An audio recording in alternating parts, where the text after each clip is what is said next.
फायदा नाहीये. किती तुमच्या झोळीमध्ये टाकल्यानंतर ती झोळी भराल जर फाळून फाटकी असेल तर. पुरुष मंडळी, आपली झोळी जर खालून फाटकी असेल, तुटकी असेल, किती धान्य टाकल्यानंतर ती भरेल. ऐकताय ना सगळे? काही मला रिस्पॉन्स देत चला. हा नाही, काहीतरी मला कळू द्या.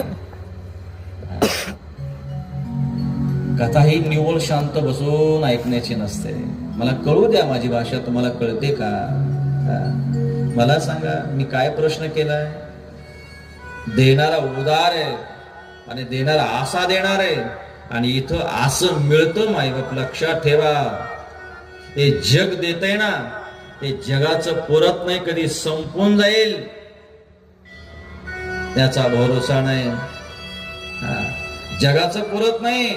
पण एक सांगू का मायबाप, छाती ठोकपणे माझा मायबाप देवादिदेव महादेव सांग सदाशिव असं देतो ना रे, असं देतोय. पुन्हा कोणत्या जन्मामध्ये भीक मागण्याची आवश्यकता पडत नाही. नाही मायबाप, कोणत्या जन्मातच हात पसरण्याची गरज पडत नाहीये, भीक मागण्याची आवश्यकता पडत नाही. असा देतोय. पण आपली झोळी मजबूत पाहिजे. आपलं पात्र मजबूत पाहिजे.